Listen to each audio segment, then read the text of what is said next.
ओम शांति। आवाज आ रही है सभी को क्लियर?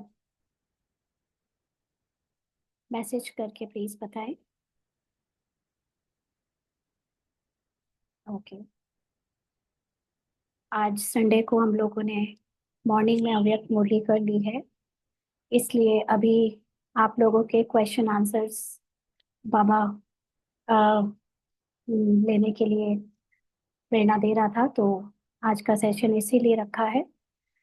आप में से जिसको क्वेश्चन है जो यहाँ पूछना चाहते हैं वो पूछ ले, क्योंकि मेरे पास कुछ मैसेजेस पड़े हुए हैं क्वेश्चंस के, तो फिर उनको डिस्कस करेंगे।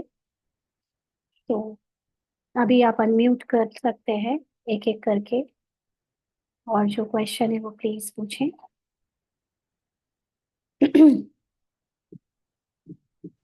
अच्छा। हाँ जी। दीदी वो जैसे एक बार मुरली में आया था कि मनसा में निराकारी, वाचा में निरंकारी और कर्मणा में निर्विकारी, उसका क्या मतलब है दीदी? मनसा में निराकारी।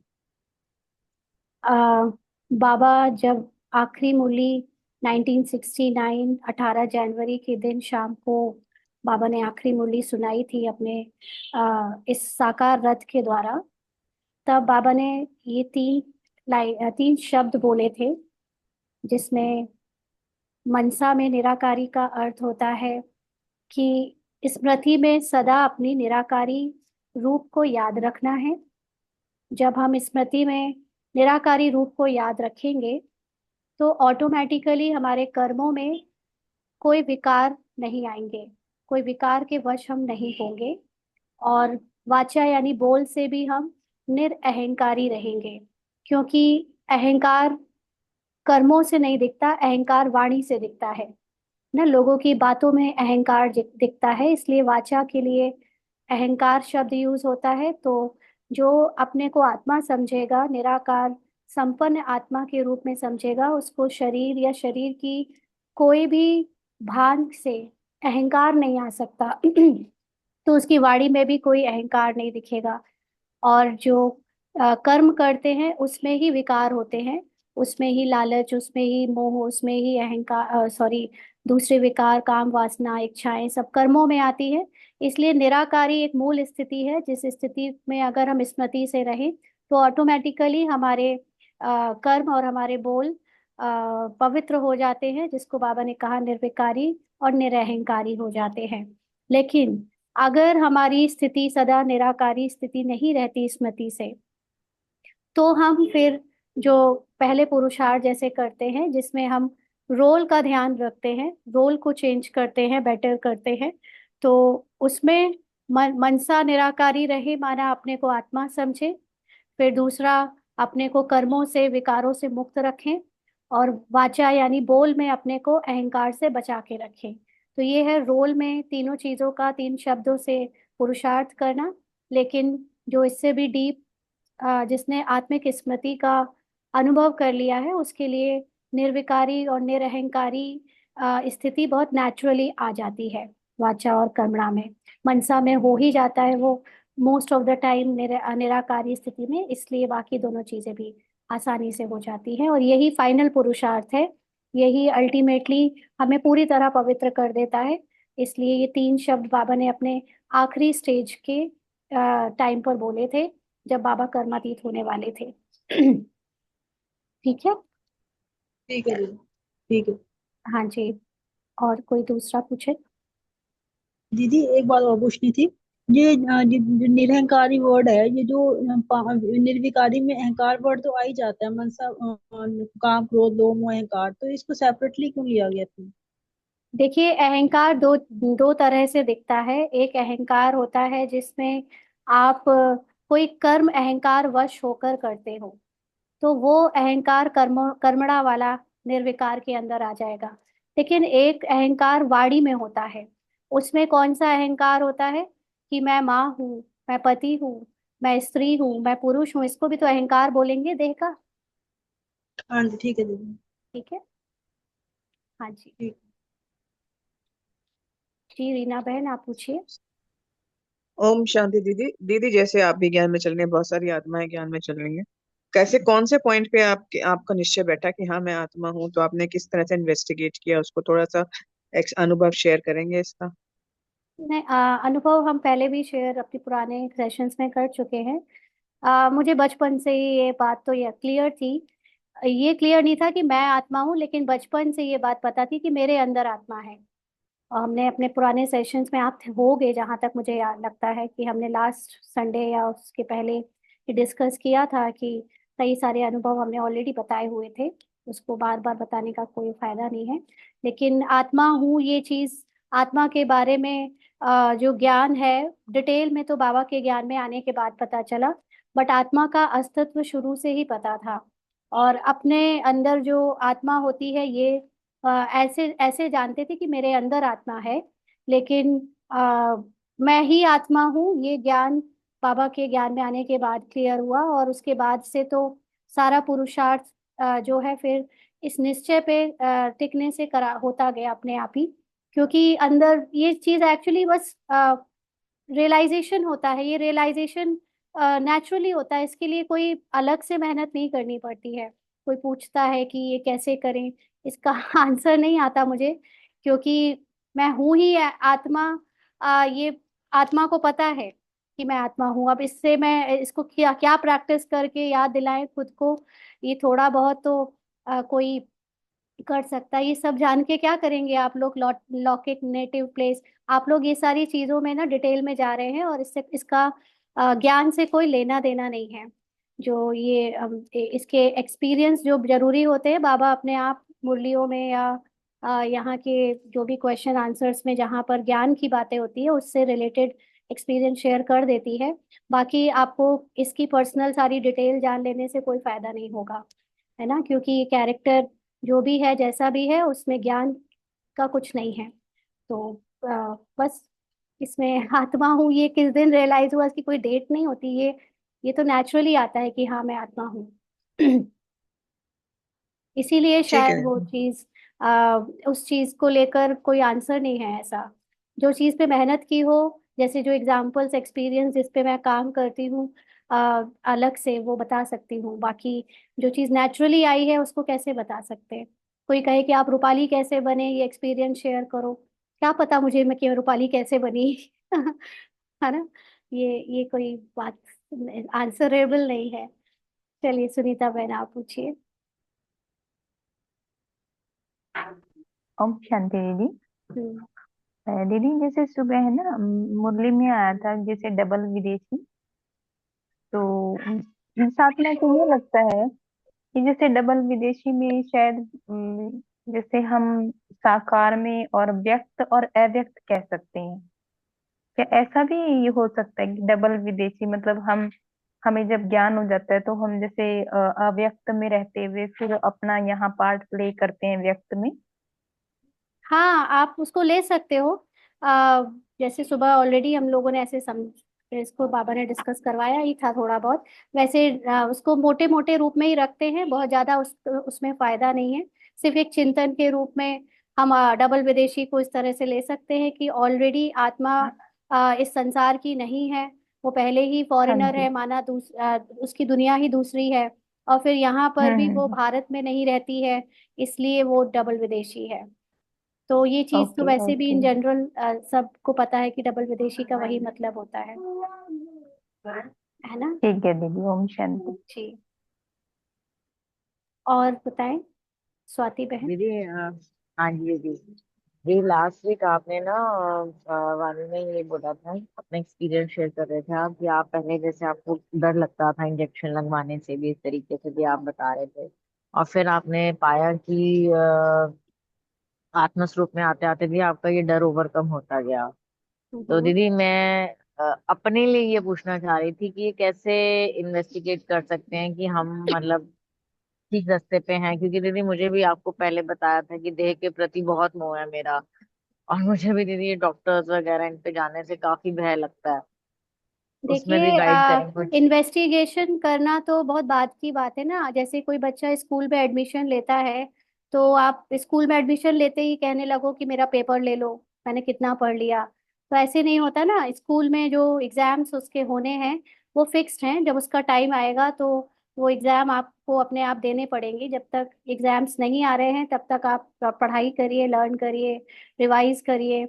और जो प्रैक्टिकल है यानी योग करिए, मेन बात है मेडिटेशन करिए, ज्ञान का मनन चिंतन करिए। और जैसे आपने कहा कि वो कैसे पता चलेगा, वो हमने अभी 2-3 दिन पहले ही डिस्कस किया था कि हमारा पुरुषार्थ ठीक चल रहा है या नहीं चल रहा। उसका शॉर्ट वीडियो भी यूट्यूब में डाला था। वो है कि आपके जब पेपर आते हैं, जब एग्जाम आएंगे, तो एग्जाम में जब आपको वही परिस्थिति दोबारा फेस करनी पड़ेगी, तब आपको अपने अंदर की स्थिति से पता चल जाएगा कि चेंज हुई या नहीं हुई। लेकिन it is too early for you, आपने तो अभी कोर्स भी पूरा नहीं किया है ना। तो आप ज्ञान से जान तो सकते हो बहुत सारी चीजें पहले पहले फास्टली, लेकिन जो अंदर से विकारों के रूप में जो चीजें मौजूद हैं, वो उसका समाप्ति, उसका परिवर्तन योग से होता है। योग का मतलब वही अपने को आत्मा समझकर उस सुप्रीम परमात्मा से डायरेक्ट कनेक्शन बनाना। कोई भी बीच में मनुष्य ना आए, कोई भी किसी भी संसार की कोई भी स्मृति ना आए। उसको अपने को निराकार रूप में देखते हुए उस निराकार से जुड़ना, उसके लिए उस निराकार की नॉलेज बहुत जरूरी है। इसीलिए मेडिटेशन का कोर्स कराया जाता है कि उस निराकार परमात्मा को या हम पहले अच्छे से जान जाएं, जिसके बारे में जीसस क्राइस्ट, गुरु नानक जी या इब्राहिम, मोहम्मद पैगंबर, ये सब ने आकर बताया वो एक्चुअली में कौन है, वो परमात्मा। जब उसको जान जाएंगे, उसके साथ आपका योग ठीक बैठेगा, कनेक्शन ठीक हो जाएगा, उसके बाद फिर अपने आप आपकी परीक्षाएं शुरू हो जाएंगी। क्योंकि आपने माया को चैलेंज कर दिया है कि अब मैं बदल के दिखाऊंगी। तो माया तो बैठी हुई है आपको परखने के लिए, अच्छा देखती हूँ कितना बदली हो कि नहीं बदली हो, है ना। तो जब आपके अपने आप ही टाइम टू टाइम ये पेपर आएंगे, ये सब चीजें, तो आपको चेकिंग होती रहेगी कि मेरे अंदर कितना परिवर्तन हुआ है। ठीक ठीक है, थैंक है। यू। हाँ जी। जी। और बताएं। शांति दीदी। जी। दीदी आपका नाम क्या है? जो आप आपके लक्ष्मी क्या? लक्ष्मी कल्याणी, ओ, लक्ष्मी कल्याणी जी जी बताएं। सिलीगुड़ी। मैसेज भी ठीक किसी ने हाँ ठीक दीदी, जो आप एडवांस कोर्स का बोल रहे थे ना कि आपने वीडियोस डाले हैं, तो एक्चुअली मैं अभी तो नहीं देख पा रही हूँ, कुछ थोड़ा सा वो हो रहा है, काम हो रहा है। पर वो है। एडवांस कोर्स आप करवाए थे पहले या अभी भी नेक्स्ट कभी करवाएंगे? तो बस उसके लिए मुझे पूछना था कि अगर कभी भी नहीं, वो करवाएं तो। ऑलरेडी वीडियोस पड़े हुए हैं, आप कोशिश करिए वहां से कर ले, क्यों डबल मेहनत करनी है ना। हाँ नहीं, वही मैं पूछ रही हाँ हूँ बस कि हाँ, जो वीडियोस है उससे ही ना कभी जी जी, करवाएंगे तो कभी देख बाबा लीजिएगा। को कराना हाँ होगा। वैसे हाँ हाँ एडवांस कोर्स ऐसी कोई अलग सी चीज नहीं है, जो हम ऑलरेडी रोज डिस्कस करते हैं उसका ही अच्छा सार है। इसलिए वो पहले से जब आप सुन चुके होंगे तो आपके क्वेश्चंस कम उठेंगे। क्या होता है, जो बहुत सारी बातें उसमें ऑलरेडी कवर्ड है, तो जिसने वो देख लिया है तो उसको अब आगे की जर्नी साथ में उसकी चालू होगी। वो मुरली को एक एडवांस स्टेज से सुनेगा। और जिसने नहीं किया है, वो सुना नहीं है, तो वो अभी छोटे छोटे क्वेश्चंस पूछता रहेगा कि पहले तो हमने ये सुना था, वहां तो ये सिखाते थे, अभी तक तो ये पता था। तो वो क्वेश्चंस ऑलरेडी उसमें आंसर्ड हैं, है ना। तो हाँ, इसलिए नहीं वो नहीं, क्वेश्चंस हाँ थे। हाँ वो आप हाँ, मैं देखिए। सुनूंगी, नहीं पा रही हूँ 2-3 दिन से, मैं कोई बात सुनूंगी नहीं, उसे। आप कर लीजिए, हाँ कर लीजिएगा। ठीक है दीदी, थैंक यू। जी, शशि बाला बहन। ओम शांति दीदी। दीदी मैं आपकी क्लासेस सभी मतलब 2-4 दिनों से सुनने लगी हूँ। वैसे मैंने बाकी बहनों की सुनी है क्लासेस। जैसे कि हमें इस चीज की नॉलेज है कि मैं आत्मा हूँ, बॉडी नहीं हूँ, और हम्म मैं आत्मा बाबा के साथ कंबाइन हूँ। हम्म। लेकिन जब हम दूसरे लोगों से इंटरेक्ट में आते हैं तो मैं आत्मा हूँ ये बात भूल जाते हैं। हम बॉडी समझ के खुद भी, मतलब खुद को बॉडी समझते हैं, सामने वाले को बॉडी समझ के बातचीत करते हैं। मतलब कैसे हमें ये बात करते हुए भी ध्यान में रहे कि हाँ मैं भी आत्मा हूँ, सामने वाले भी आत्मा है, मतलब उस चीज की हम कैसे प्रैक्टिस करें। देखिए, कोई भी स्टूडेंट, चाहे वो लौकिक पढ़ाई का हो चाहे वो यहाँ पर हो, हर एक स्टूडेंट आगे और पीछे सिर्फ प्रैक्टिस से ही होता है। तो इसमें कोई अलग सी बात नहीं है। हाँ, जैसे कि इसने कहा कि ये नेचुरली इसको आत्मा पता होता है, तो अ, जब ज्ञान में नहीं थी तब भी इसको आत्मा की बातें, आत्मा के हिसाब से जो चीजें इसको जो भी इस वक्त समझ थी, पहले से ही आ जाती थी। तो बहुत सारी अंडरस्टैंडिंग इसको बिना ज्ञान के भी क्लियर थी, लेकिन यहाँ आने से और क्लियर हो गई। तो ये जो नेचुरली चीज हो रही है उसमें तो अपनी कोई मेहनत नहीं है, ये तो ड्रामा अनुसार हम सबको अपना अपना गुण विशेषता मिली है, अपना अपना पार्ट मिला है। लेकिन जो प्रैक्टिस की बात है तो ये करने से आएगी। जैसे ये अगर अपने पुरुषार्थ की बात करें तो इसके लिए ये लॉ, ये वाली पढ़ाई और ये वाला ज्ञान और ये इसके लिए सोल कॉन्शियस स्थिति से ज्यादा इम्पोर्टेंट इस संसार की कोई चीज नहीं है। तो जब इसके लिए कुछ भी जरूरी नहीं है कुछ और, चाहे वो लौकिक के रिश्ते हो, चाहे लौकिक की कोई जिम्मेदारी हो, चाहे लौकिक का कोई भी कर्तव्य हो, उस इसके लिए प्रायोरिटी है कि ये ज्ञान को ज्यादा से ज्यादा ले, ज्ञान को उतारे, ज्ञान का चिंतन रहे और उसको अप्लाई करे डेली टू डेली लाइफ में। जैसे ये और भी ब्राह्मण से जब मिलती है तो मेजॉरिटी ब्राह्मण्स की लाइफ ऐसी होती है कि वो ज्ञान को मुरली के समय और ब्राह्मण्स के साथ तो याद रखते हैं, आत्मा आत्मा करते हैं, आत्मा के ज्ञान को रिवाइज रिपीट सब करते हैं। लेकिन जब वो अपने लौकिक में चले जाते हैं, शादी में, पार्टीज में, उनके रिश्तेदारों के बीच में, तो वो ज्ञान को किनारे कर देते हैं, कहते हैं यहाँ थोड़ी ना ज्ञान चलेगा। तो वो दो लाइफ बना देते हैं, एक हमारी ब्राह्मण बीके लाइफ और एक हमारी लौकिक लाइफ। ऐसे नहीं होता है। ये ब्राह्मण बीके लाइफ का जो ज्ञान है ये आपकी लौकिक लाइफ में खून की तरह समा जाना चाहिए। ये वो ज्ञान युक्त जीवन आपको अपनी लौकिक लाइफ में भी जीना है। आपकी बातें, आपकी सोच, आपकी स्मृति लौकिक में भी बिल्कुल ज्ञान वाली ही होनी चाहिए। बाबा ये ज्ञान टाइम पास करने के लिए नहीं दे रहा है कि तुम पूरे दिन में केवल 2-3 घंटे बस ज्ञान का सुन लो, कर लो, हो गया, बाकी में तुम अपनी लौकिक में ही डूबे रहो। नहीं, वो लौकिक में हर चीज परिवर्तन करनी है। लौकिक के सारे रिश्ते जो अभी तक हमने हद से बनाए, स्वार्थ से बनाए, जिसको हम कहते हैं खून के रिश्ते या हमारे जो जिसमें हम एक दूसरे को पहचानों के साथ आपस में आते हैं, मिलते हैं, वो खत्म करके आत्मा का रिश्ता सबके साथ प्ले करना है।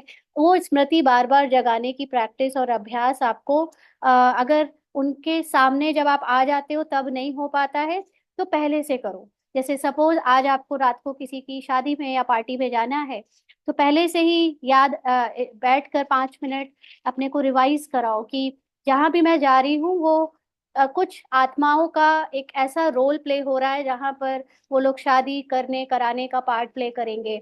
वहां पर जो मेरी फ्रेंड है या जो भी आपके रिश्तेदार है या कोई नोन है, वो सब लोग उस वो वाला रोल प्ले कर रहे हैं, लेकिन है सब संपूर्ण आत्मा, और आत्माएं ये सब करने का रोल करती है। तो अपने आप से 5 मिनट बार बार उनको और अपने को ड्रामा से अलग देखो। और पूरे दिन में जितने बार टाइम मिले या गिनती बना लो। जैसे सुबह सुबह आप जब उठते हो अमृत वेला करते होगे तब तो करते ही होगे, बट जब आप नहा कर आए तो 5 मिनट, 2 मिनट या 1 मिनट बैठ कर थोड़ी देर याद करो कि मैं आत्मा हूँ, ये किरदार अलग चल रहा है और मुझे आत्मा को अपने आप को बाबा के समान अनुभव करना है। इससे विपरीत परिस्थिति में अब कुछ भी आए, पूरे दिन कुछ भी हो, मन के लेवल पे या बाहर या एक्शंस के लेवल पे, वो सब कुछ ड्रामा की माया है, वो रियल नहीं है, वो फेक है। इसलिए मुझे हर बार अपना अटेंशन आत्मिक स्मृति में रखना है। तो एक बार सुबह सुबह याद दिला लिया, फिर नाश्ता करने के बाद 2 मिनट फिर से याद दिलाया, फिर खाने के समय पहले या बाद में फिर से याद दिलाया। तो ऐसे कर कर के कई बार जब आप अटेंशन देना सीख जाओगे तो फिर ये नेचुरली आपका अटेंशन बन जाएगा। और कभी ऊपर नीचे होता है, ऐसे नहीं है कि ये भी नहीं डूबती है, ये भी कई बार डूब जाती है। इमीडिएटली कोई रिएक्शन रिस्पॉन्स दे देती है, उसके बाद याद आता है कि अरे इसको तो मैंने उस दृष्टि से अभी देखा ही नहीं। अभी तो मैं उसको जैसे अभी कि इसके साथ किसी का ऐसा कुछ कुछ हुआ तो उसको वो रोल से ही देखकर थोड़ा सा रिएक्ट कर गई। तो लेकिन 2 मिनट के अंदर ही उसको याद आ गया कि वो आत्मा जो रिएक्शन दे रही है वो है नहीं, वो तो एक्टिंग कर रही है। उसके अंदर आत्मा तो एकदम बाप समान है, मेरे जैसी प्योर है, और हम लोग परमधाम निवासी हैं। ऐसे कर करके उसके बारे में जैसे ही सोचना शुरू किया तो अपने आप शुभ भावना बह गई, अपने आप सब कुछ अच्छा अच्छा फील होने लगा उसके लिए, उसका रोल से सारी रिएक्शन जो अंदर हो रहा था वो खत्म हो गया। तो ऐसे आपको प्रैक्टिस करनी पड़ेगी, मेहनत तो करनी पड़ेगी। और सबसे बड़ी बात पवित्रता। पवित्रता का मतलब ये संसारिक जितनी भी एक्सपेक्टेशंस हैं, जो भी इच्छाएं हैं, जो भी ड्रामा में हमारी आसक्ति है, अभी ये अभी वो, उन सबको कम करते जाना पड़ेगा। अपने आप को अंतर्मुखी करना पड़ेगा। जितना अभी तक हमने फैलाव किया था, आज ये सहेली, कल वहां जाना है, कल ये रिश्तेदार, वो सब समेटना पड़ेगा। इनिशियली ये स्पिरिचुअल जर्नी की डिमांड होती है कि आप पहले तो ये सब कुछ समेटो, है ना। जब आपको ये आ जाए नेचुरली सोल कॉन्शियस होना, then you can go back. फिर अपने वापस आप उन सब लोगों के साथ रह सकते हो बिना सोल कॉन्शियस स्थिति को गवाए। लेकिन जब हम इनिशियली सोल कॉन्शियस स्थिति बनाते हैं, तो ट्राई टू बी रिजर्व्ड। अपने आप को समेटना सीखो। अपने आप को कम से कम लोगों के साथ मिलना मिलाओ। कम से कम लोगों के बारे में सोचो। कम से कम बाहर की बातें करो। कम से कम लोगों को देखो। जितना हो सके सब कुछ सिर्फ ज्ञान में डूब जाओ। ये तो इसने बहुत स्टडी में डूबी है। मतलब इसको इसके पेरेंट्स और जो भी घर में है सब ये कहते हैं, ये तो बस पूरे टाइम किताब लिए रहती है। अब मोबाइल आ गया है तो सारी चीजें उसमें होती है। तो अब तो कम हो गया है, अब तो सिर्फ सेवा ज्यादा हो गई है, पढ़ना कम हो गया है। लेकिन इसने बहुत बहुत बहुत पढ़ाई की है। पूरे टाइम वही वही मुरलियाँ, अव्यक्त मुरली 3 बार पढ़ चुकी है, सारी मुरलियाँ, 1100 मुरलियाँ। पहले 2 बार अंडरस्टैंडिंग अलग थी, इस बार अलग अंडरस्टैंडिंग से मुरली चल रही है। बट इसका फेवरेट सब्जेक्ट है पढ़ाई। और पढ़ाई के साथ साथ अपने आप ही योग होता रहता है, क्योंकि नॉलेज से अपने आप आपकी चाल चलन चेंज हो जाती है ना। तो इसके लिए लौकिक और स्पिरिचुअल लाइफ अलग अलग नहीं है। पूरी स्पिरिचुअल लाइफ का अफेक्ट इसकी लौकिक लाइफ में है। इसको सहेलियां बनाना बहुत पसंद था।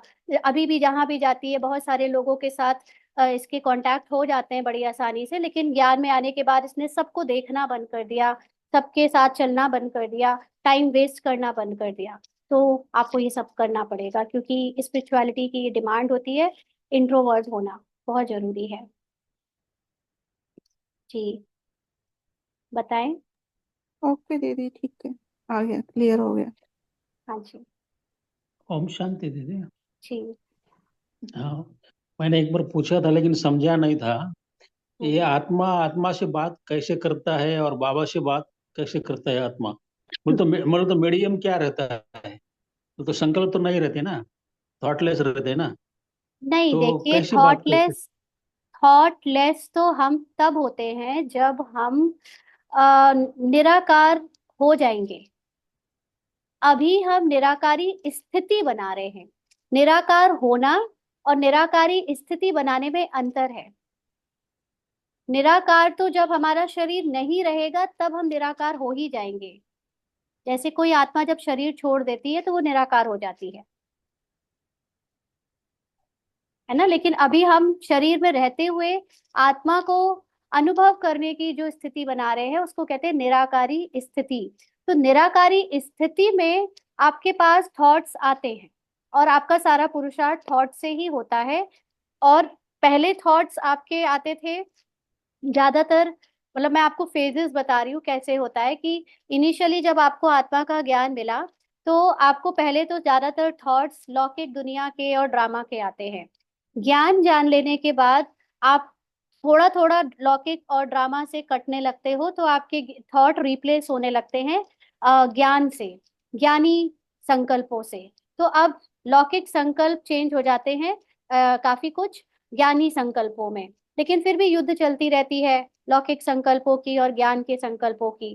फिर धीरे धीरे क्या होता है, जब आपकी स्टेज और अच्छी हो जाती है, आप सोल कॉन्शियसनेस की तरफ बढ़ने लगते हो, आत्मा के अनुभव में ज्यादा टिकने लगते हो, तो धीरे धीरे ज्ञानी संकल्प भी कम हो जाते हैं, लौकिक संकल्प भी कम हो जाते हैं। और फिर आपके पास सिर्फ वही संकल्प आते हैं जो आपके ड्रामा में, आपके एक्शंस, कर्मों में होना हो, जो रोल में होना होता है, बस उतना ही आता है। अभी क्या होता है कि 100 संकल्प आते हैं, उसमें से 1 या 2 संकल्प का काम होता है ना। आपको कोई काम करना है तो उसके लिए जब 50 60 70 संकल्प आ जाएंगे, फिर जाकर कहीं एक संकल्प से काम होगा। लेकिन धीरे धीरे संकल्प की स्पीड कम होती जाती है सोल कॉन्शियसनेस स्थिति बनाते बनाते। और फिर ऐसे संकल्प आते हैं कि बस वही आएगा जो ड्रामा में होना है। और धीरे धीरे आप उससे भी मुक्त हो जाते हो जब आप ऑलमोस्ट सोल कॉन्शियस हो जाते हो, क्योंकि उस समय फिर ड्रामा अपने आप एक्शंस और शब्दों में जो भी बुलवाना है करवाता रहता है, मेरा संकल्पों से ध्यान बिल्कुल हट जाता है और मैं बाबा के साथ समान स्थिति, शांति की स्थिति में बैठी रहती हूँ। और जैसे आपने गुलजार दादी को देखा होगा, गुलजार दादी के आखिरी के कुछ मंथ्स, उनके जो साथ रहने वाली बहनें हैं वो बताती हैं कि दादी बस बैठी रहती थी, कुछ नहीं कहती थी, कुछ नहीं करती थी। कोई उनके साथ कुछ कहे तो बहुत शॉर्टली इशारों से कह देती थी, कुछ नहीं करती थी। जितना कम से कम हो सके उतना बोलती थी, ना के बराबर। तो धीरे धीरे उनकी स्थिति निराकार होती जा रही थी और वो निराकार स्थिति में उनके एक्शंस, उनके बोल, उनके संकल्प सब स्टॉप होते जा रहे थे। और धीरे धीरे धीरे धीरे वो सूक्ष्म शरीर जो संकल्पों से बनाया है, संस्कारों से बनाया है, वो भी छूट जाता है। एंड देन दैट स्थिति चेंजेस टू जस्ट निराकार, शरीर भी छूट जाता है। ठीक है। हाँ जी। हाँ जी, नेक्स्ट बताएं।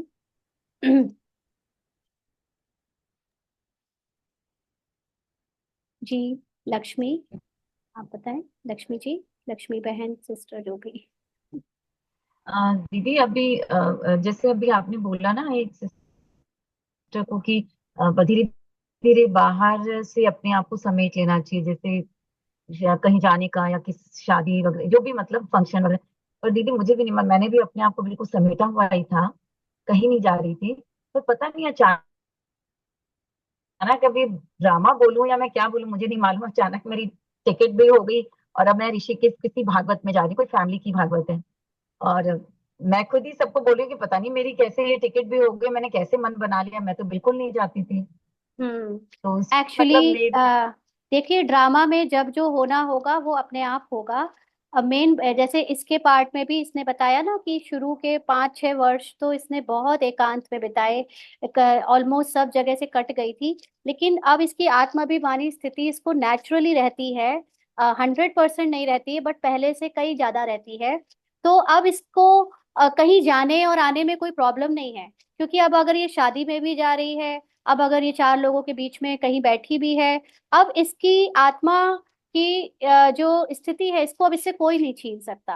अब इसको आ गया है चलते, क्योंकि बाबा गृहस्थ वालों को आत्माभिमानी बनाने इसलिए आया है, क्योंकि अभी गृहस्थ वाले गृहस्थ अभिमानी हैं। अभी पूरी तरह ड्रामा की पहचान अभिमानी है। बाबा इन सब को, हम सब को पहले आत्माभिमानी बना देगा और फिर कहेगा जाओ अब निभाओ अपनी गृहस्थी के सारे काम काज, पार्टी, शादी, ब्याह सब करो, चाहे जो करना है करो, लेकिन आत्माभिमानी स्थिति से करो। लेकिन शुरू में हम नहीं कर सकते, इतना नहीं दिमाग हमारा दोनों जगह पर एक साथ होते हुए भी आत्माभिमानी रहे, ये पॉसिबल नहीं होता। इसलिए शुरू में एकांत और एकाग्रता जरूरी है। एक बार आपकी नेचुरल अभ्यास में आने लगे कि आपको कैसे अपने को आत्मा समझ के चलना है, औरों को आत्मा के रूप में देखना है, उसके बाद ड्रामा आपको फिर से सोशलाइट कर देता है। और जो कुछ होता है वो ड्रामा अनुसार है। ये आपका पेपर होगा, अब आप जाओगे तो वहां पे चेकिंग होगी, आप सेवा भी होगी आपकी स्थिति से। तो इस पे कोई बात नहीं, कोई प्रॉब्लम नहीं है कि आप क्यों जा रहे हो, अच्छी बात है, जाइए। बस इतना याद रखिए कि हम अपने इस ऐसे जगह पे अपनी प्रैक्टिस को बढ़ाएं, और याद रखें कि हमारी अवस्था देह भार में कहीं जा तो नहीं रही, और जा भी रही है तो आगे पीछे उसको बाबा के साथ बैठकर साक्षी होकर देखें। बस इतना करना है। तो ये हमें कोई सन्यासी थोड़ी ना बनना है कि जाकर पहाड़ों पे और जंगलों में जाकर सब कुछ छोड़ देना है। नहीं, ये तो शुरू की प्रैक्टिस है, क्योंकि हम चौबीसों घंटे माँ, पत्नी और किसी की बीवी और कुछ कुछ बन बन के रहते हैं। कैसे अपने को अकेला कुछ भी ना समझें, ऐसा कब पॉसिबल हो। इसीलिए वो एकांत और एकाग्रता के लिए हमें कुछ कुछ देर जहां भी समय मिले अकेला निभाना चाहिए, पार्ट प्ले करना चाहिए। और एक बार हो जाएगा सब कुछ नेचुरली अभ्यास, पति आपको पति नहीं लगेगा, बच्चे आपको बच्चे नहीं लगेंगे, सास आपको सास नहीं लगेगी, सब आत्मा दिखेंगे। फिर आप उनके साथ बढ़िया चाहे जो करो, फिर ड्रामा तो अपने आप चेंज हो जाता है उसके बाद। ठीक है। थैंक यू दीदी। हाँ जी, नेक्स्ट कौन पूछ रहे हैं। ओके, हमारे पास एक सिस्टर ने 3-4 क्वेश्चंस पूछे। वो अभी लाइव नहीं है, बाद में आप रिकॉर्डिंग सुनोगे। तो आपका पहला क्वेश्चन तो था कि लव विद लॉ का बैलेंस कैसे रखें। तो जब हम पहली बात तो हमें ये समझना है कि आत्मा के द्वारा आत्मा की स्मृति से जब कोई काम होता है तब क्या वाइब्रेशंस निकलती हैं, और जब रोल की स्मृति से कुछ काम होता है तब क्या वाइब्रेशंस निकलती हैं। जैसे अभी तक लव एक बहुत कंफ्यूजिंग वर्ड है। लव को लोग समझते हैं कि ये जो हद के संबंध हम बनाते हैं वो लव ही संसार को चला रहा है, लेकिन ये सत्य नहीं है। जो आत्मा का प्योर लव है वो संसार को चला रहा है। वो हमारे अनजाने में, हम नहीं भी जानते हैं उसके बारे में, लेकिन एक कुछ लोग जो पूरे वर्ल्ड में अभी सोल कॉन्शियस हैं, उनकी वो लव की एनर्जी संसार को टिकाए हुए है। ये नहीं है कि हस्बैंड वाइफ का प्यार संसार को टिकाए है, गर्लफ्रेंड बॉयफ्रेंड का प्यार उनको टिकाए है, या माँ और बेटे का प्यार उनको टिकाए है। नहीं, ये संबंध का जो लव होता है ये संसार को नहीं चला रहा है।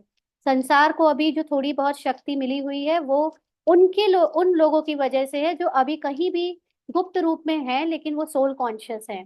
और उनकी उस सोल कॉन्शियस स्थिति से जो लव निकलता है वाइब्रेशंस के रूप में, वो अभी संसार को थामे हुए है। तो हम अभी जो लव दिखाते हैं वो लव होता है हमारा ह्यूमन लव, जिसको हम सब पुरुषार्थी होने के बाद तो समझते हैं कि हम इसको आत्मा के लव के रूप में देख रहे हैं। लेकिन चेकिंग तब होती है जब कोई सामने वाला अ, वो करे जो हमने कभी एक्सपेक्ट भी ना किया हो। हाँ, जो हमारे हम स्वीकार ना कर पाए, तब आपके अंदर क्या वो सेम लव रहता है या वो लव चेंज हो जाता है, और फिर उसके भी बाद कुछ घृणा या कुछ कुछ चीजें आ जाती हैं। ये चीज हमें बताती है कि वो ये ट्रू लव यानी आत्मा वाला लव था, या ये हमारा शरीर से बनाया हुआ कोई स्वार्थ से बनाया हुआ लव था। तो लव विद लॉ का बैलेंस रखने का मतलब ये होता है कि रोल में आकर हम वैसे तो ब्राह्मण्स पूरी कोशिश करते हैं कि हम सबके साथ प्यार से चलें, सबको प्यार से रिस्पॉन्स दें, निंदा ग्लानि करने वाले को भी प्यार से रिस्पॉन्स दें। लेकिन कई बार कुछ चीजें ऐसी हो जाती हैं जिसके लिए हमको लॉफुल होना पड़ता है, ऊपर से रोल में लॉफुल होना पड़ता है। फॉर एग्जाम्पल, कोई लगातार आपके साथ हिंसा कर रहा है, आपका शोषण कर रहा है, या आपके साथ आपकी पेशेंस की चेकिंग लगातार वो उल्टी सीधे तरीके से कर रहा है, तो इसका मतलब ये नहीं है कि मैं बीके हूँ, मैं ब्राह्मण हूँ तो मैं उसको हमेशा लव ही देती रहूंगी। और वहां पर फिर कभी कभी लॉफुल भी होना पड़ता है। लॉफुल मतलब हमें एक्शंस ऐसे करने पड़ते हैं जो हम अपने रोल को बचाने के लिए या अपने रोल की गरिमा को बचाने के लिए करते हैं। वो उस वक्त लॉफुल लगता है, लेकिन अंदर से मैं ये याद रखती हूँ कि वो आत्मा है एकदम प्योर, है एकदम मेरे समान, बाप समान। लेकिन अभी उसका पार्ट चल रहा है मुझे ड्रामा में रोल में हर्ट करने का, मुझे मेरी निंदा ग्लानि करने का, या मुझे मेरा शोषण करने का। तो अंदर से मैं लवफुल हूँ, बट बाहर से मेरे पार्ट ऐसा बज रहा है जैसे वो लॉफुल लग रहा है। तो ये लव विद लॉ को आपको हर जगह देखना पड़ता है।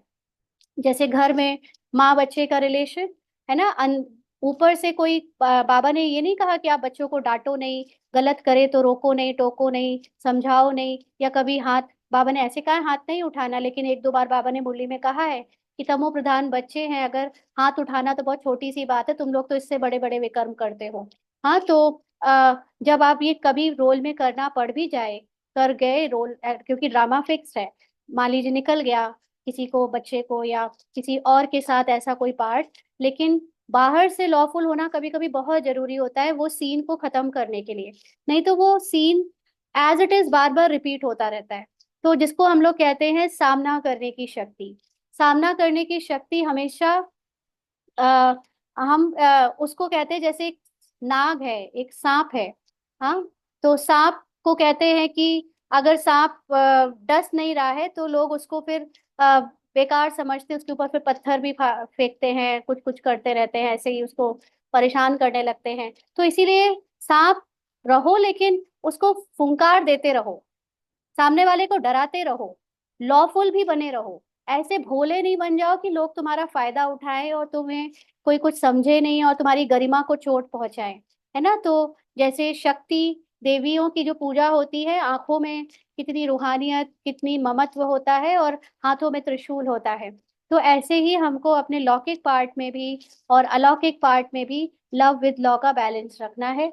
कहीं कहीं लॉफुल होना भी पड़ता है, सामना करना भी पड़ता है, लेकिन अंदर से स्मृति लवफुल हो, लवफुल रहे ना। तो ये है लव विद लॉ का बैलेंस कैसे रखना है।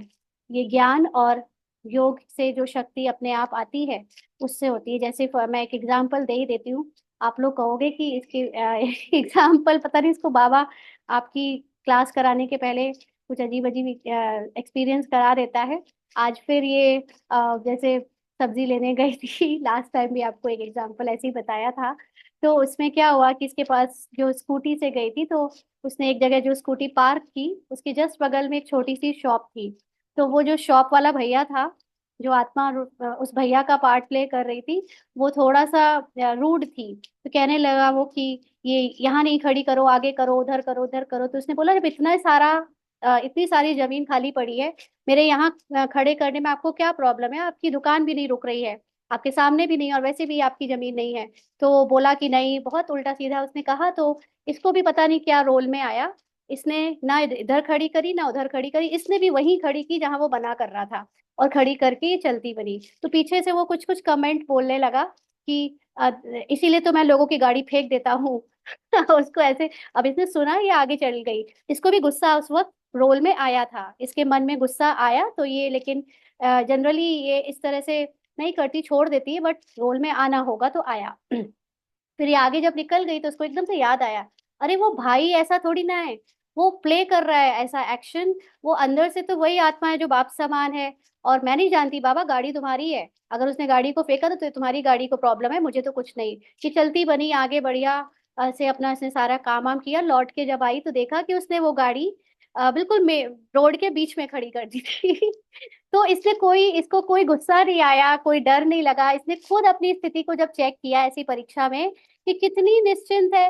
पहले तो डर लगता था कहीं सही में फेंक ना दे या लड़ जाए। ये लड़ी तो कभी नहीं ऐसे किसी के सामने बीच में, लेकिन लड़ सकती थी। हाँ, लेकिन नहीं आया उसको कोई गुस्सा, उसके ऊपर हंसी आई। और दूसरे जो छोटे छोटे सब्जी वाले थे वो भी कहने लगे कि देखो उसने तो आपकी गाड़ी वहां खड़ी करी। तो कोई बात नहीं, उसका दिल अभी छोटा है ना, अभी वो परेशान होगा, अपने आप ही आ रहा है। कोई ऊपर से दिखावा नहीं कर रही है ये, और कोई बीके वाइट ड्रेस भी नहीं पहनी है कि दिखावा करने के लिए, इसको झूठ बोलने के लिए शांति का दूत बन के दिखाना पड़े। लेकिन अंदर से ही बाबा की स्मृति और अपने सत्य और उसके सत्य की स्मृति जब आई, तो उसकी गाड़ी को भी कुछ नहीं हुआ। उस भाई को जो भी हुआ, उसने नजरें झुका ली, और वो फिर उसने कुछ देखा यहाँ वहां नहीं। और जब उसके सत्य को देखती रही तो कहीं ना कहीं ऑटोमेटिकली उसको साकाश गई कि वो भी अपने सत्य में टिके। तो कुछ खराब नहीं हुआ, बल्कि अपनी परीक्षा हुई, उसमें अपनी चेकिंग भी हुई, साथ साथ साकाश भी चला गया। तो यहाँ पर लॉफुल रही। इसने उसकी बात नहीं मानी। अगर ये उसकी बात मान लेती कि यहाँ वहां खड़ी करती, तो वो फिर उसको ये रहता कि हाँ, हर कोई को मैं अपनी बात मनवाऊं। कोई कोई ऐसा होता है ना किसी घर में या कहीं पे, कि उसकी दो चार लोग बात मानते हैं तो उसको लगता है सब मेरी बात मानेंगे, और वो हर जगह रौब जमाता है। तो हम कभी कभी निमित्त बनते हैं दूसरों के रौब के अहंकार को तोड़ने के लिए। इसका पार्ट तो ऐसा बहुत रहा है कि दूसरों के अहंकार को तोड़ने के लिए बहुत निमित्त बनी है। यहाँ पर सब लोग दूसरों को फॉलो करते हैं, दूसरों का मानते हैं, झुके रहते हैं, डरते हैं। यहाँ ये उनके अहंकार को तोड़वाने के लिए बिल्कुल खड़ी हो जाती है कि मैं नहीं मानूंगी ये बात किसी की, मैं नहीं झुकूंगी, मैं नहीं उनसे डरती। अपने आप इसके पार्ट में, और वाकई में वो सामने वाली आत्मा चेंज हो जाती है। वो उस आत्मा के व्यवहार में परिवर्तन आ जाता है, क्योंकि अभी तक सब उसकी बात मानते थे। अब किसी ने तो विरोध किया, किसी ने तो सामना किया, तो उनको पता चल गया कि ऐसा भी होता है, तो वो झुक जाते हैं। तो लव, अंदर से लवफुल हूँ, उस आत्मा का बुरा नहीं चाहती, उस आत्मा के बारे में शुभ भावना रखती हूँ, लेकिन ऊपर से लॉफुल रहना पड़ता है। सबकी बात नहीं मान सकते, सबके साथ झुक कर नहीं चल सकते, कहीं कहीं आपको उठना भी पड़ता है। फिर आपका दूसरा क्वेश्चन था शक्ति रूप कैसे बने। अगेन सेम बात, सेम आंसर, अपनी आत्मिक अवस्था में टिक जाओ, तो ऑटोमेटिकली जहां पर जो शक्ति चाहिए वो शक्ति ऑटोमेटिकली इमर्ज हो जाती है। फिर ये नहीं सोचना, एक एक झूठी माया आपको डरा देती है। वो ये कि अगर मैंने किसी के सामने क्रोध कर दिया या किसी को जवाब दे दिया या तेज आवाज में बात कर दी, तो हम को माया दिखाने लगती है कैसी भी के हो, कैसी ब्राह्मण हो, कैसे भगवान का बच्चा हो, ऐसे बोलते हैं क्या? उसने बोला तो बोला, बाबा ने तो कहा है निंदा ग्लानि सहन कर लेना, तुमने क्यों नहीं किया? नहीं, ये शक्ति, ये बाबा ने ऐसे नहीं कहा। निंदा ग्लानि सहन कर लेना मतलब जब आपके रोल में कुछ चीज ऑलरेडी हो गई है, जवाब दे दिया गया है, किसी को खरी खोटी सुना दी गई है, या उसको उसकी सत्य हरकत से अवगत करा दिया गया है, तब पश्चाताप की कोई जरूरत नहीं है। क्योंकि हम भी तो निमित्त बनते हैं ना, कईयों के अहंकार को तुड़वाने के, कई कई आत्माओं के पाप को खत्म करने के लिए, कई आत्माओं के जो अंदर विकारों की आग लगी हुई है उसको बुझाने के लिए। तो इसलिए बाबा ने हमको निमित्त बनाया किसी और के विकार को कम करवाने के लिए। तो अगर मैं अपने सत्य को जानती हूँ कि ये ड्रामा में जो कुछ हुआ वो किरदार के द्वारा किरदार कराया गया है, ड्रामा की स्क्रिप्ट ने, जो कि कल्याणकारी है, तो मुझे अपने किसी भी रोल में, चाहे वो अ, दिखने में थोड़ा सा सामना करने वाला लग रहा था, लेकिन मुझे कोई पश्चाताप नहीं, मैं तो अपनी आत्मा में स्थित हूँ। मैं अभी भी अपने सत्य में बाबा को देख रही हूँ और उसको भी उसके सत्य में देख रही हूँ। जब ऐसा करते रहोगे तो आपके अंदर ऊपर से बहुत सामना करने की शक्ति आ जाएगी। जैसे इसके पार्ट में पहले था कि इसने अभी जैसे स्वाति बहन कह रही है ना कि कैसे पता चले डर कैसे खत्म हुआ है या नहीं, इसके पार्ट में था। इसको पहले लगता था युगल से डर, या और दूसरे सबसे ज्यादा तो उसको युगल से ही डर लगा है और संसार में से कोई नहीं डरा पाया। हाँ, तो इसको हमेशा से एक रहता था कि इसको कोई नहीं डरा सकता, बट इसको ड्रामा ने एक ऐसा किरदार दिया जिसमें लगने लगा इसको डर। तो धीरे धीरे वो जब डर बढ़ता गया तो उसको खुद भी पता नहीं चला। बट ज्ञान में आने के बाद और जो आत्माभिमानी स्टेज बनने के बाद इसके अंदर जो, और बहुत बार ऐसा हुआ है ज्ञान में आने के बाद भी कि इसके साथ इसने अपने युगल के साथ सामना करने की शक्ति को यूज किया है। लोग इसको कहेंगे कैसी हो, तुम्हारे अंदर तो सामना सहन करना चाहिए, तुम्हें तो शांत रहना चाहिए, तुम्हें तो सुन लेना चाहिए। लेकिन नहीं, इसने तो खूब निकाला है अपना जितना इसके अंदर जो पार्ट में था।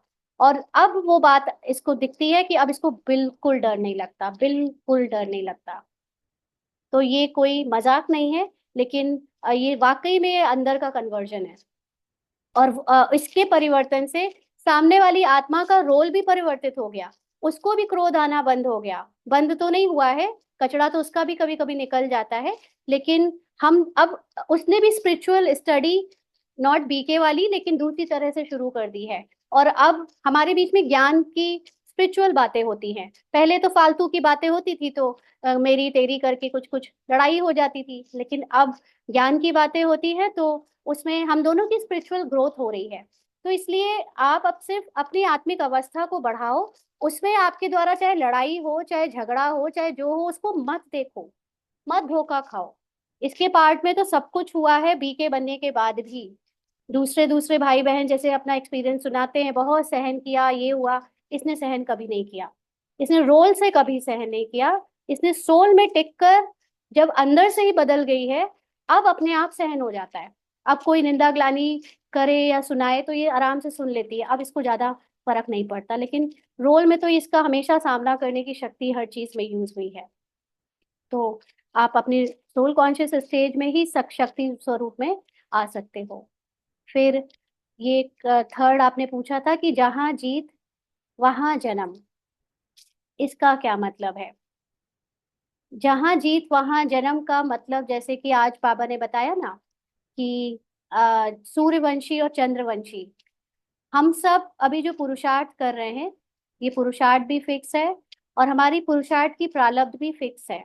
हम सिर्फ ड्रामा में ये दिखावा कर रहे हैं कि हम वो प्रारब्ध बना रहे हैं, और वो ड्रामा हमसे पुरुषार्थ करा लेगा जैसा कराना होगा। तो जब हमारा लास्ट स्टेज पर पुरुषार्थ छूटेगा, उस समय पर हमारी सोल कॉन्शियस स्थिति जितनी बनी होगी उसके अकॉर्डिंग हम सूर्यवंशी और चंद्रवंशी में डिवाइड हो जाएंगे। और जितनी स्थिति में हम पहुंचे होंगे, सूर्यवंशी में भी तो नंबरवार है ना, चंद्रवंशी में भी नंबरवार है। तो सूर्यवंशी का मतलब जो अपने पुरुषार्थ में अंदर से अचल अडोल रहे, अंदर से, बाहर से हिलता हुआ भी दिखेगा, बाहर से डरता हुआ भी दिखेगा, लेकिन अंदर से वो अपने पुरुषार्थ में कभी रुका नहीं होगा। वो बढ़ता रहेगा, बढ़ता रहेगा, पहले से ऊंचा, पहले से अंदर से ज्यादा ज्ञान, ज्यादा स्थिरता, ज्यादा अनुभवी मूर्त होता जाएगा। और सूर्यवंशी जो होते हैं वो एग्जैक्टली कब होंगे, कैसे होंगे, वो तो अभी बाबा ने क्लैरिटी उतनी नहीं दी है, बट मेन बात है कि सूर्यवंशी अपने पुरुषार्थ से मतलब रखते हैं, और चंद्रवंशी अक्सर दूसरों को देखते हैं, दूसरों से बहुत जल्दी इन्फ्लुएंस्ड हो जाते हैं, दूसरों के दूसरों को अपने से ऊंचा समझते हैं, और 100% सोल कॉन्शियस नहीं हो पाते हैं। तो यहाँ पर हम सब का पुरुषार्थ फिक्स्ड है, जहां तक पहुंचना होगा वहीं तक पहुंचेगा। जैसे मॉर्निंग में एक बहन ने क्वेश्चन कहा था कि हम लोगों को ज्ञान अब क्लियर हो रहा है, लेकिन ज्ञान में तो हम 7-8 साल से हैं।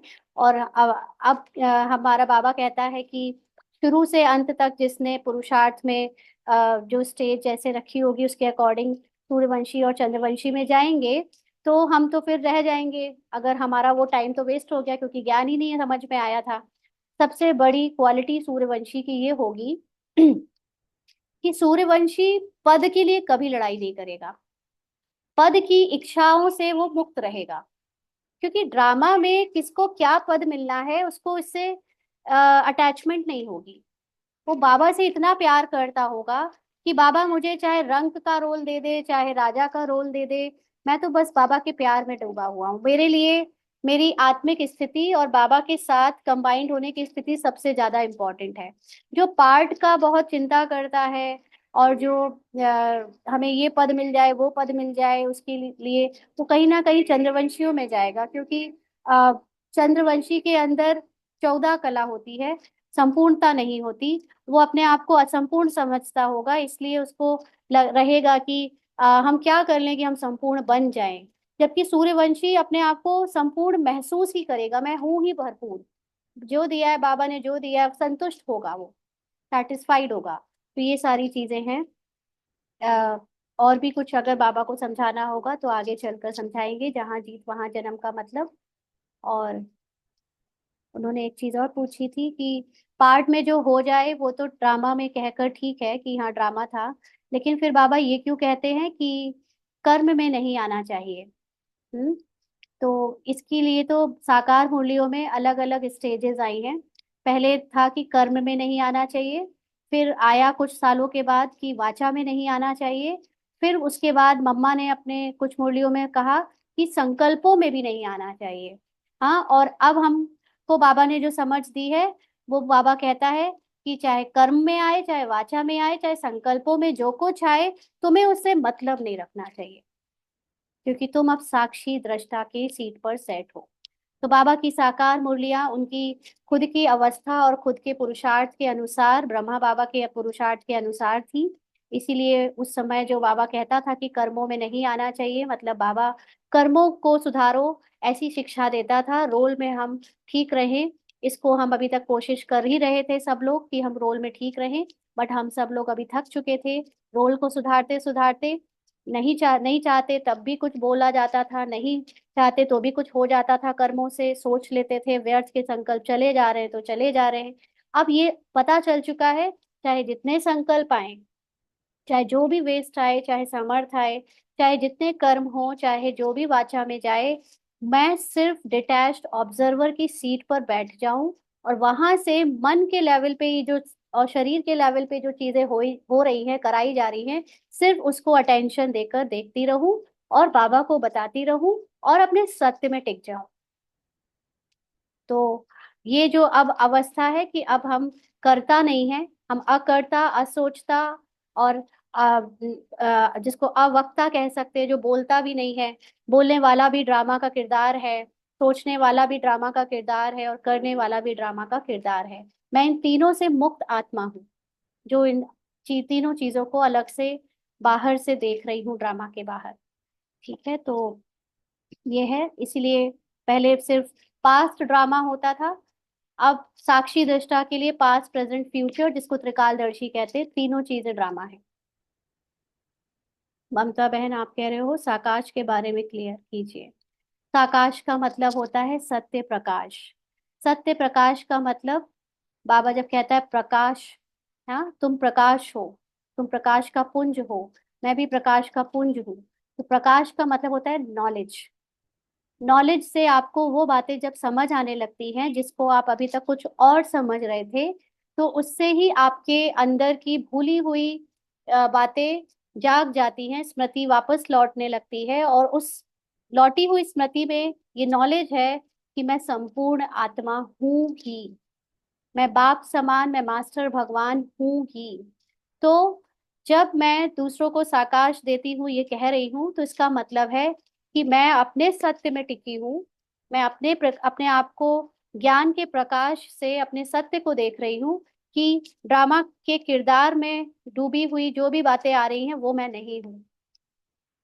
अभी भी ये जो सीन चल रहा है, इस सीन में बीके रूपाली और इतने सारे भाई बीके बहनों को जो ज्ञान लेने देने का चल रहा है, आपका पूछने का, इसके बताने का, जो भी, ये सब ड्रामा में पहले से नोंद है। इसकी एक एक मुख से निकली हुई वाणी, आपके द्वारा पूछे गए एक एक प्रश्न का शब्द, सब पहले से फिक्स्ड है। ये सब कुछ जो देख रही है वो आत्मा इस किरदार से एकदम अलग है। तो वो आत्मा जब अपने आप को सत्य में देखती है और सामने वाले को भी सत्य में देखती है, जैसे आप में से कोई कोई क्वेश्चन पूछ रहा है अलग अलग तरह के, अब इसके मन में अगर आई क्या क्वेश्चन पूछते रहते हैं बार बार, तो ये किसने बोला? ये मन ने बोला, इस किरदार के मन ने बोला, जो कि स्क्रिप्ट अनुसार संकल्प आया। इसने क्रिएट नहीं किया, स्क्रिप्ट में यही संकल्प आना था, ये आया। और पूछने वाले के भी स्क्रिप्ट में वही क्वेश्चन पूछने के रूप में आया। परीक्षा ली उसने कि ये इसके अंदर अहंकार तो नहीं है कि किसी क्वेश्चन को लेकर ये ऐसे पूछेगी। तो अब इसके अंदर दूसरा ज्ञानी संकल्प आएगा कि तुम्हें अपने आप में बहुत अहंकार हो गया कि तुम प्रश्न के उत्तर दे रही हो। ज्ञानी मन ने ये बोला।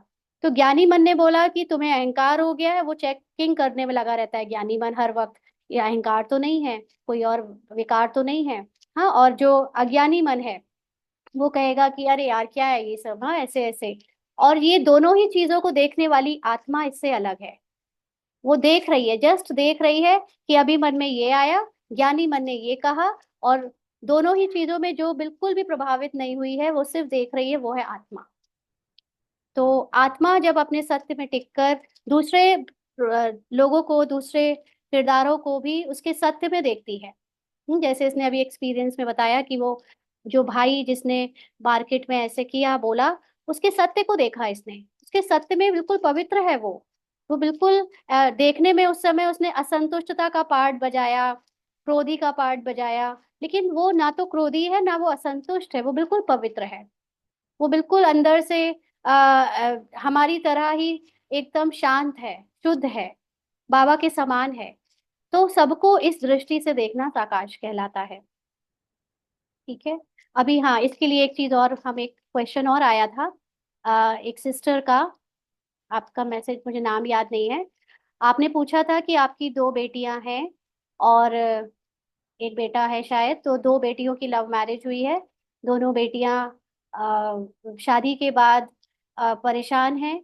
एक का हस्बैंड घर नहीं आने देता, और दूसरे का हस्बैंड ने तो दूसरे के हस्बैंड के साथ कंटिन्यू लड़ाई हो रही है, ऐसा कुछ क्वेश्चन पूछा था। और आपने, क्वेश्चन तो अभी आगे है, तो आपने कहा था कि बाबा के ज्ञान में आने के बाद मैं काफी स्थिति तो मेरी ठीक हो गई है, मैं इतना नहीं दुखी रहती हूँ, लेकिन कभी कभी देहभान में आकर उनके लिए दुखी हो जाती हूँ, तो मैं क्या करूँ? आपने ऐसे पूछा था। तो अब यहाँ पर साकाश की बात को लाते हैं। हम्म।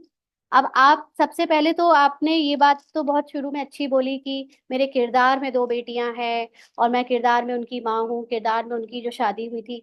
तो अभी बोल तो रहे हो आप, बोलने में किरदार है, लेकिन जो दुखी हो जा रहा है बार बार, जो सोच रहा है बार बार कि इसके लिए मैं क्या करूं, वो भी तो अभी किरदार ही है।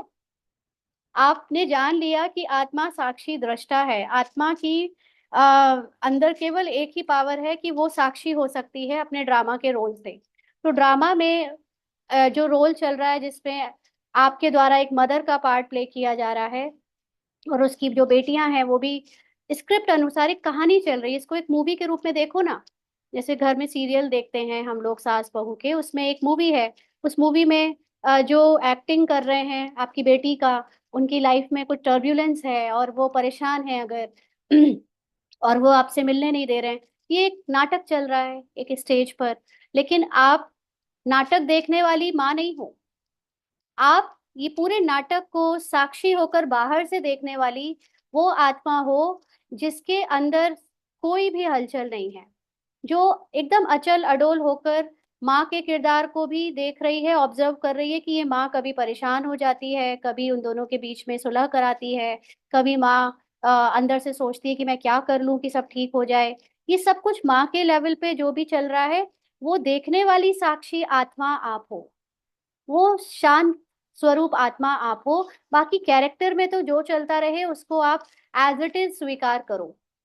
हमें सब लोग इस बात को नोट कर लो, एक बड़ा सा पर्चा बना लो, चाहे ब्लैक बोर्ड व्हाइट बोर्ड जो भी हो आपके घर में, उसमें लिख लो, मेरे संसार की कहानी में, जो ये किरदार है उसकी संसार की कहानी में जो कुछ भी आए, सुख या दुख, निंदा या स्तुति, मान या अपमान, कलह या क्लेश, या परिवार की सुख सुख की जीवन, मुझे सब स्वीकार है। चाहे शरीर की बीमारी, चाहे शरीर का स्वास्थ्य, सब स्वीकार है। सब कुछ एज इट इज स्वीकार करना सीखो। इसको एज इट इज मैं सबके लिए राजी हूं। अब कोई कहेगा तो क्या कुछ करे नहीं, अभी ये नहीं बोला कि कुछ करे नहीं, लेकिन पहले सब चीजें स्वीकार करें।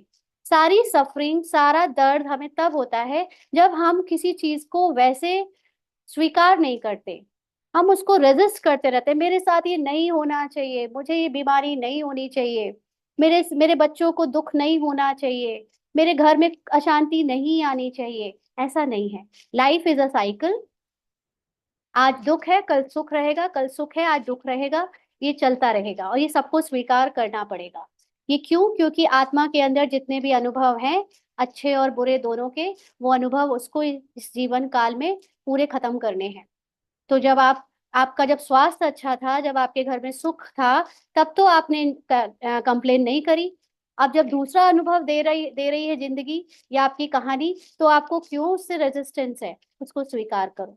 इससे क्या होता है कि जैसे ही आप उसे स्वीकार कर लेते हो, तो पहले तो आपकी सफरिंग खत्म हो जाती है, आपका दर्द, आपका पेन खत्म हो जाता है। फिर शुरुआत होती है सॉल्यूशन की। अब क्या किया जाए? ठीक है, कहानी में ये सब है, मान लिया, लेकिन अब क्या किया जाए? तो करना हमें रोल के लेवल पे कुछ भी नहीं है कि हम बेटी से बात करें, दामाद से बात करें, कि हम मंदिर जाकर चढ़ावा चढ़ाएं, कि हम जब तब दान पुण्य करें। नो, आप सिर्फ अपनी आत्मा में स्थित रहो, इसका पुरुषार्थ बढ़ाओ, ज्यादा से ज्यादा सत्य, आत्मा और ड्रामा का ज्ञान अपने अंदर भरो। हर क्लासेस को सुन सुनकर जितना निकाल सको निकालो, अपनी अपनी क्षमता अनुसार, और उस सत्य आत्मा में टिको, और उसके बाद देखो जादू। आत्मा है ही सॉल्यूशन हर बात का। इसने तो बहुत अनुभव किए, बहुत बड़ी से बड़ी प्रॉब्लम, छोटी से छोटी, हर तरह की प्रॉब्लम को आत्मा की स्थिति में स्थित होते ही परिवर्तन हुआ तो अच्छा, नहीं हुआ तो भी कोई प्रॉब्लम नहीं। I accept all the situation as it is, है ना? तो आपकी सफरिंग खत्म हो जाती है और आत्मा की स्थिति में किरदार में चाहे जो होता रहे। अब फॉर एग्जाम्पल मान लीजिए कि बेटी दुखी है, दामाद के साथ उनका चल रहा है कुछ भी, तो आप ये तो देखो पहले कि वो बेटी नहीं है, वो दो एक्टर्स हैं जो कि पति पत्नी का रोल प्ले कर रहे हैं और उसमें तू मैं की लड़ाई कर रहे हैं। उनके साथ जो भी लड़ाई, जो भी कुछ हो रहा है, वो रोल में, एक्टिंग में हो रहा है। तो जैसे आपने हजारों मूवीज देख डाली होंगी जहां पर ऐसी लड़ाई झगड़े होते हैं, लेकिन उसके पीछे के सारे एक्टर्स तो उससे अप्रभावित है ना। एक्टर का काम होता है एक्टिंग करना, तो वो सारे एक्टर्स अपनी अपनी एक्टिंग कर रहे हैं। मैं क्यों माँ के रोल में डूबी हुई हूँ? बाबा ने ये श्रीमत दी है क्या कि तुम डूब जाओ माँ के रोल में और फिर सॉल्यूशन निकालो बेटियों की लाइफ का? बाबा ने कहा बेटियों की लाइफ का सॉल्यूशन तुम मत निकालो, वो तो ड्रामा में अपना जब होना होगा होगा। तुम्हें सिर्फ इतना काम करना है कि तुम भूल जाओ कि तुम माँ हो, तुम भूल जाओ कि वो बेटियां हैं। तो उनको भी आत्मा रूप में देखो, और वो आत्मा भी परम धाम में मेरे जैसी एकदम पवित्र हैं, आपस में प्यार से रहती हैं, सुखी रहती हैं, शांत रहती हैं। यहाँ चल रहा है उनके लड़ने झगड़ने का पार्ट, चलने दो। जब आप इतने निश्चिंत हो जाओगे, एज इट इज स्वीकार कर लोगे और ममता को छोड़ दोगे, तो देखना फिर उसके बाद परिवर्तन। क्योंकि आप ट्रांसफॉर्मर हो, आपके बदलते ही संसार की बाहर की पिक्चर बदल जाएगी। हम में से हम लोग जितने भी ज्ञान में हैं, वी आर द ट्रांसफॉर्मर्स। हमारे दृष्टि और हमारी वृत्ति के बदल जाने से बाहर की परिस्थितियां बदल जानी है। और ये परिस्थितियां तब तक रुकी हुई है जब तक मेरा आत्माभिमानी स्थिति का स्टेज रुका हुआ है, हम उसमें बैठे नहीं है जब तक, है ना। तो ठीक है, लास्ट क्वेश्चन अजय भाई, अजय बहन आपने लिखा है,